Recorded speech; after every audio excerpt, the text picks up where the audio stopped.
Hey everyone, Tom here. Today we'll be discussing our latest thoughts on the stock market, along with our technical analysis thoughts on the S&P 500, Nasdaq, and Dow Jones. Yesterday we saw a bullish hammer coming off the 20 moving average on the Nasdaq.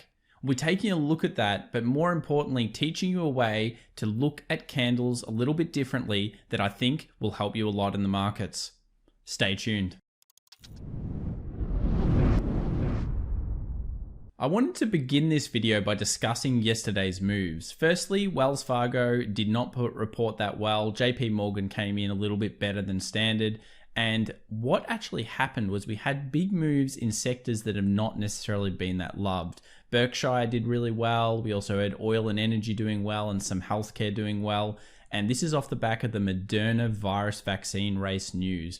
Basically, we saw early tests show positive results, and this happens every time we ever get any bearish momentum in the market. As soon as we see bearish results, it seems like Fed, it seems like the Congress, it seems like basically some kind of vaccine or health-related news comes out. And this has been time and time again. It always makes me laugh when I see the comments down below calling it before it happens, and it brings me to a great point. Thank you so much for posting in the comments down below some of your thoughts.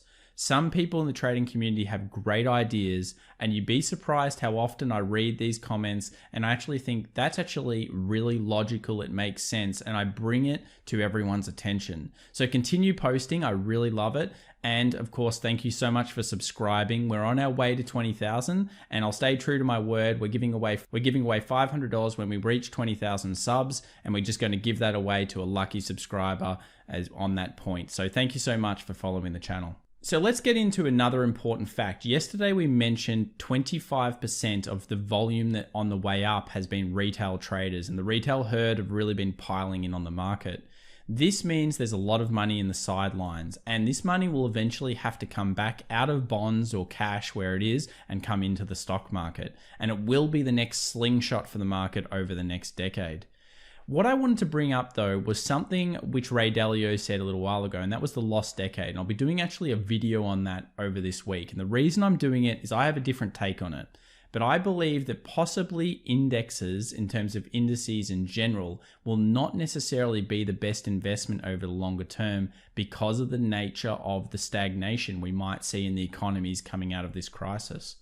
Notice how Berkshire, oil and energy, gas, and JP Morgan and other banks have all been very poorly when we go over a 6-month period.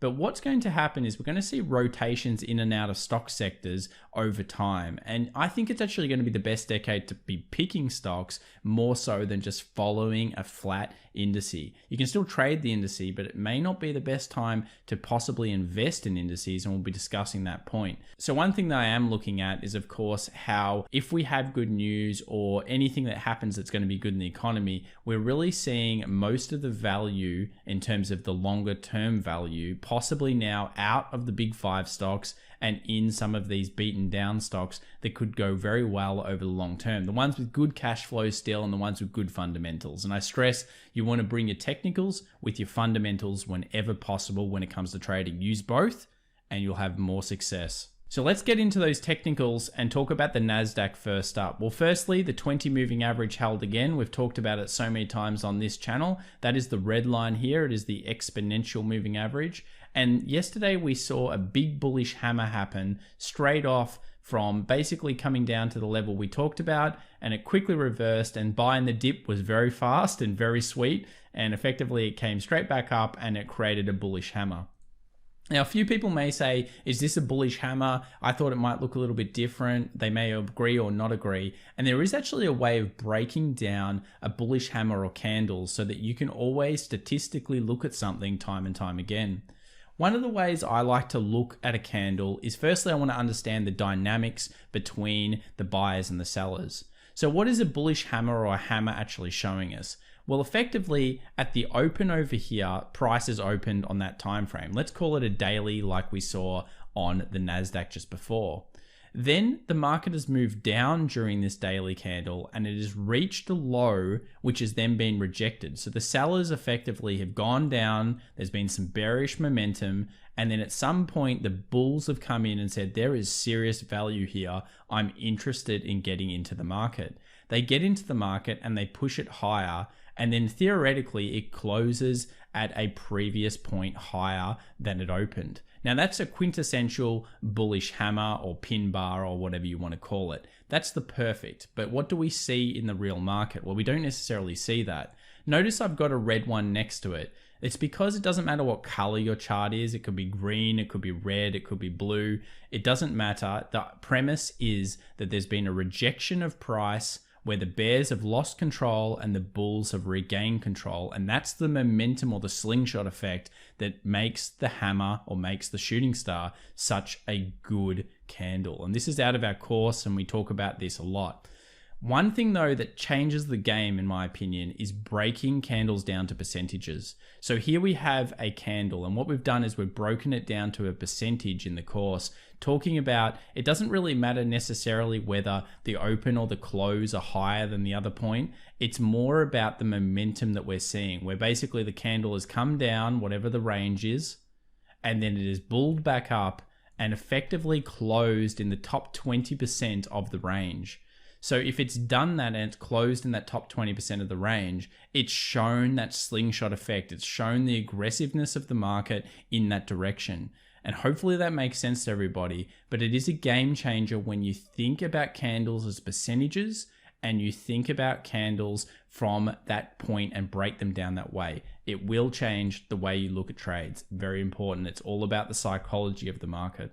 So what about our favorite, the S&P 500? Well, we've still got all our normal zones in. We'll quickly draw them up here for you. So we've still got our 3,000 support. We've still got our 3,150 basically that's been holding the whole time. And on the real market, it's even more clear. Remember, if you're looking for confirmations, use the real market open. Do not use the futures like I've got here. In terms of the high, well, we've reached that a few times and I've got the futures up just to show you where the market's trading at right now. So it looks like we're going to open around 32.20 and we're going to be testing that resistance straight away into the earnings for today and into the earnings for the next coming week. It's been chopping in this range. We've talked about how it's a channel and basically usually with a channel you sell and you buy the zones. But more importantly with a channel, if it breaks out, what do? Well, you usually take the distance of the move. So you take the distance of the channel in the direction of the breakout. So here what we'd be looking at is we'd be looking at the close above. We've talked about how the weekly close above 3,200 would be a big deal.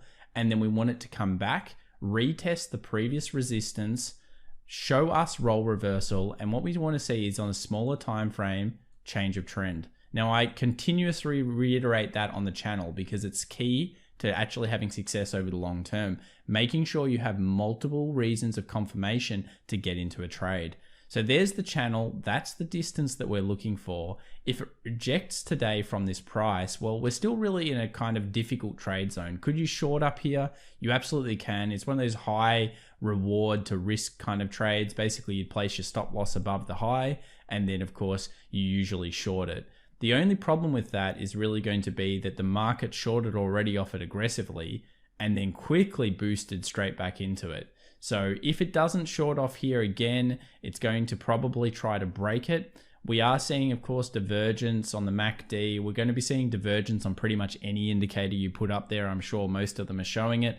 And it's part of the reason I don't bring indicators too much into our charting. And the main reason is because it just shows the same thing on most of them. If there is a key thing, I'll bring it up though, whenever I can.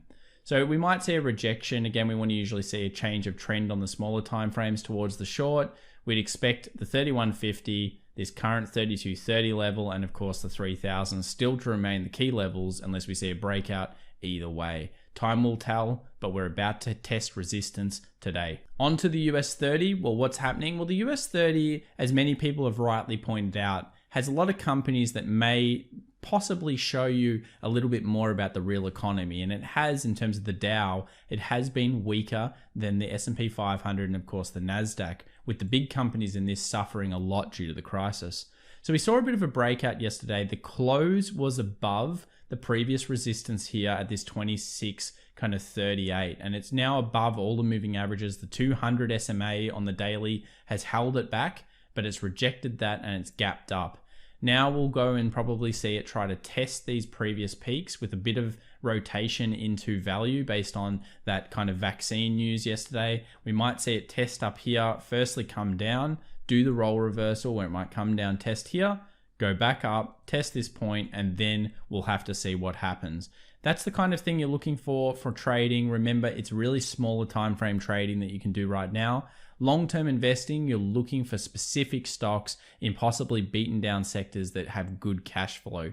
That would be the kind of thing that I'd be looking at, because the big five tech is super difficult to invest long-term in at these prices. And that's just my opinion, but I do think it's getting pretty heated. And I think a lot of you on this channel would agree with that.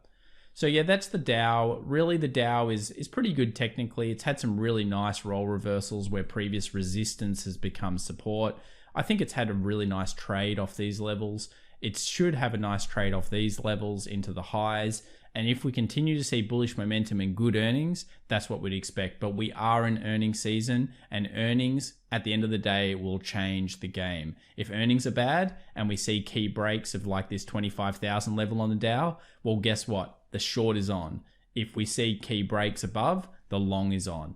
So that's what's going to happen this earnings season. There's no coincidence that we were basically stuck in a range and stuck in a bit of a channeling whipsawing market ahead of all this news. It's what the market loves to do. And I'll reiterate that all the time as well, because it's just the thing that happens every single time.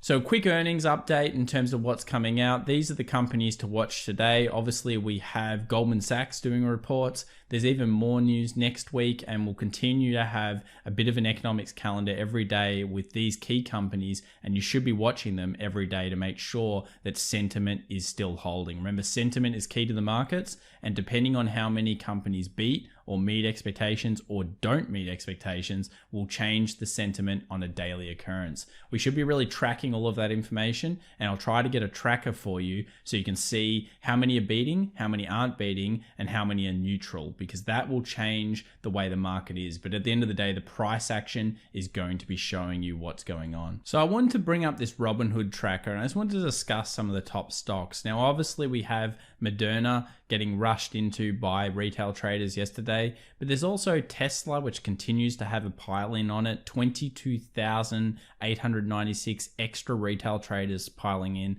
But even these strange stocks like Rigel Pharmaceuticals, 36,000 new buyers in that. And if you look at that particular share on a chart, you'll notice it is a rocket ship. But what I'm also watching here is the popularity of stocks. So certain stocks like Disney have actually been dropping as people in the retail herd are moving into possibly things that they're looking at more likely going to make some money from. So it's actually really good to watch this. This is robintrack.net. It might be a helpful website for you to check out some opportunities or potentially some stocks you want to stay away from. And hopefully that helps today for everybody. So if you enjoyed this video, make sure to subscribe, give us a thumbs up, and of course, keep commenting down below and help me out with some of your key ideas. They're great, and it's awesome to see so many smart people following this channel. Happy trading, everyone. We'll see you in tomorrow's video. Bye.